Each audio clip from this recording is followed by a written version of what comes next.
Yep, since 65. I've lived in Belcourt. I've never left. Then after that, I just kept my job at the Rolla Hospital. I thought I would never leave here again. I don't care where Chucky went, where he worked, if he had to be gone for months on end. I just thought I had to keep my family together. I had to stabilize them because there was no sense in taking my two children no matter wherever he wanted to go. So we remained at home for many, many years like that, with me working and him working. A house that had a kitchen, living room, and one bedroom and a bath, or not even a bathroom. Not even a bathroom, no, just a bedroom. living room. Because they didn't have pipes And a bedroom. back then, right? No, we didn't have running water then. Yeah, when we moved this old house, and it was just a shamble. So Chuck, every room in our older part of our house was all done by him and me.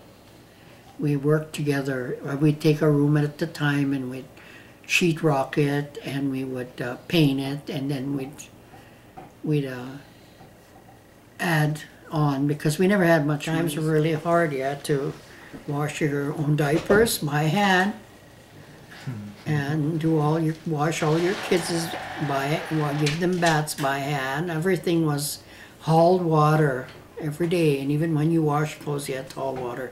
In the winter time, you hung them out because there was no place to dry them, and sometimes they hung there for a week to try to get them to dry.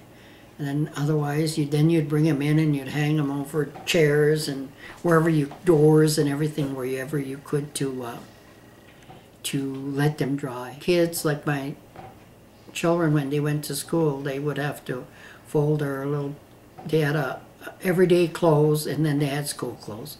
So the school clothes that they wore, they would have to come home and fold them up and wear them maybe 3 days before you washed them. And they took a bath, I would say, twice a week. Otherwise, it was just sponge baths. You just wiped their face and their hands, and on weekends, that's when they got their full bath, and they would all use the same water. The youngest one got the first bath, second one got the third bath, and the third one got the last one got the dirty job. No, we never did. We never qualified for commodities. Really? No. We always just had to fend on our own. Like the first time they told me that I should go ask for welfare, I remember I went in there and I was so embarrassed because I had to ask for welfare, and they said, yes, we'll give you $60 a month. And I remember I told Chuck, I don't care if I have scrub floors, I will never go get a welfare check again. I said that was too humiliating. And I did live by that words. Times were always tough, because my mother-in-law got commodities and stuff, so she would share her commodities with us. She would give us like her powdered milk, and Chuck would make these kids chocolate milk in the morning, and with that commodity, and then he would make them oatmeal, because she'd give us the oatmeal, and like the bread, while we baked the bread. After I quit for the hospital, I went to school to work at the school for a couple years, and as a teacher's aide, and I got hired on for the government there. And I decided to go to school to get my GED. So I started going to evening classes. 1972 is when I started. So I must have been, 30-some years old. I must have been about 32. At the hospital in Belcourt for a dental assistant, and I decided to apply for that.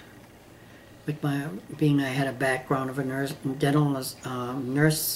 nurse's aide, I thought that would help, so I applied for that job, and I was called in for an interview, and the doctor that was going to hire me told me that I had to have a high school education. So then I said, well, I told him I was going working to get my my GED, and he said, ask them if you could do it sooner. I passed the GED. And so when I went back to the hospital to see the doctor, he hired me because of GED. So I worked there for 2 weeks, and I thought, I just can't handle this job. It was just too frustrating with all those instruments and different names and all that. And I just told him that it was just, I don't think I'm cut out for this work. And he said, well, why don't you give it another 2 weeks? And if you don't, then you can go back to work at school. So I said, okay. So then it went on 2 weeks, and pretty soon 2 more weeks. Pretty soon I had been there a year, you know, without. So finally, it came this class that said to be certified, you would have to go 2.5 years of correspondence class, plus you would have to go to work 2 or 3 weeks, be away from your family. The most supportive person through all my education was my mother. And Chuck also helped, but my mother was my biggest support because she took care of the children. Go 4 weeks out of a year, and stayed 2 weeks at a time, and yet I did corresponding classes, which were very, very hard because you had no one to teach you. Mm-hmm.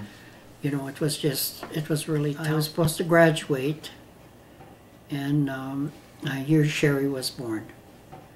And I thought, there's no way I can leave her. She's only 2 weeks old. You know, I can't go to graduation. And my mom got so angry at me. She says, you know, she said, I stood by you all this time for you to get that education. She said, and then you got 2 weeks and you want to drop out. She said, that doesn't make sense to me. So then I just thought, well, she's right. So I left. And that was the hardest thing to do, was to leave my little girl behind. And because she was so tiny and everything. I remember someone telling me, you drink a Coke and you eat a candy bar and you go in there and take that test. Took the test, and I passed it with flying colors. I got a 98 on my test, which was, I never even dreamed I would get. But I got a 98 out of 350 questions, which was 3.5 hours long, the test. Mom, she said, well, did you pass? Did you pass? And I said, I don't even know, Mom. They said they'll send you those things in the mail. And then one girl said, well, you'll know if you pass because you'll feel that pin that tells you, you know, that you're certified. And so here that thing came, and I told Mom, you open it. No, you open it. We were both sitting at the table trying to decide who was going to open it. So finally she says, well, just go ahead and open it, she told me. So here I thought, oh, I was feeling around. No, I didn't pass. I don't even feel that. And here when I opened it, it said that, you know, congratulations, you have passed your certification at a 98%, and you are now a certified dental assistant. And I thought, well, where's the pin then down below? It said, sorry, we ran out of pins, but we'll be sending you. After all that, you know, going through all that agony. When you graduated, they told you had to wear these caps. So we come back to Belcourt. We were the only 2 entry separation. We had to wear each a little cap every day. Oh, the work? Yes, they were sickening. Something was more interesting. I wanted to learn. I wanted to do more. A supervisor got into a car accident. She could no longer work because she was just. And so while she was gone, I was doing all this, everything, like the 80s, because then I was doing all her work and she wasn't coming back. And finally I just told him, I said, well, if I'm going to be doing this, I just went in there and I told him that. I said, if you're going to keep doing that to me, then you might as well just give me the job. And they said, well, yeah, we could do that. So then I started from there. So I became the dental supervisor. I started off with 4 girls. Then I had, when I finished working, I was supervising 13 girls. And I retired in 2001. So I put 30 years in there for a while for my sister at at her dollar store, Jolly's Fairway, called Wonderland, and I worked there for was almost 3 years, and until my health couldn't take it anymore. So then I retired after that. And so now I sew quilts and keep myself very occupied. Go to casinos, and we travel a lot. And then we made a loan one time to open a restaurant. There was the first restaurant that was in Belcourt. It was called Frederick's Fast Foods, and we kept that open for 10 years until Chuck's health couldn't take it anymore, so he retired from that, and we sold it. And then a few years after that, he built a motel, which was the Sleepy Teepee Motel, and he ran that for a few years. Now it has apartments, and we're still running it, still paying on it. But all through our lives, we have taught our children that how important it is to work. Then you would never have to go and ask people for too much stuff. You know, we always just went and did it on our own. We'd work to fix our house and everything. I think right now, today, is the happiest I've ever been, because I can enjoy all you children. Because you're all around me now, which, you know, you never were before. You know, now I can sit here and talk to you, and I can talk to your children. I think I'm fortunate that I have all my children. Children today, you see them all working. They all got jobs. They're all in good health, and they all have good families. That's, you know, I'm so proud when I have to talk about my children, because I am proud of them for what they accomplished.